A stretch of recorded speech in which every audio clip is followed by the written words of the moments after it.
It'll be the MPC's first monetary policy decision of FY23 next week. Now, the MPC meet begins on the 6th of April and concludes on the 8th of April. Now, this time around too, the RBI is expected to hold fire when it comes to interest rates. Now, this will be in sharp contrast to what the global central banks have been doing. We've seen Bank of England as well as the US Fed, both of them increasing interest rates this time around. In fact, the US Federal Reserve increased rates by 25 basis points and has also indicated that it will not shy away when it comes to adopting a more aggressive approach and hiking interest rates by 50 basis points if the need arises. Remember, US inflation has been hovering near 4-decade highs for the past several months. When it comes to India, well, we have seen inflation in the range of 6% or so over the last 2 months.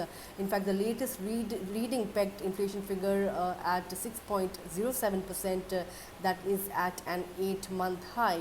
However, the RBI governor believes that inflation in India will be transitory, as it is largely been driven by external factors like the sudden surge in crude oil prices after the beginning of the Russia and Ukraine war, as well as the global supply disruptions that have stoked prices further.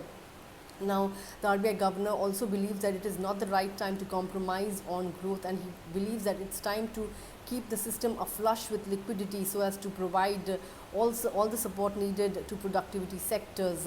Now, he also believes that the Russia-Ukraine war will not have a spillover impact on the Indian economy, and he believes that the 8.9% growth rate that has been outlined for FY22 will remain intact, or if there has to be any impact, it will be fairly mild.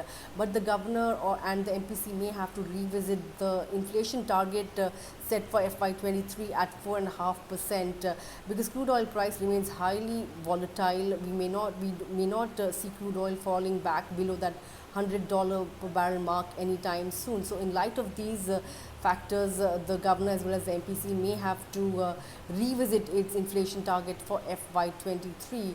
Going forward, the RBI governor is also pretty confident that despite the rupee falling to record low of nearly 77 to the dollar in the month of March, the exchange rate stability will be maintained because of the robust forex reserves that India has. Remember, India has forex reserves of $670 billion or thereabouts, and that will help the RBI to maintain the exchange rate stability. In fact, the rupee has also staged a remarkable comeback since it fell to its record low, and it has now depreciated just about 0.5% when it comes to the fiscal year FY22. Doesn't look like the RBI is going to hike interest rates this time around because it will impact the robust demand that still exists in the system. It's the purchasing power that has taken a setback in light of the fuel price hike and the surging prices of commodities as well as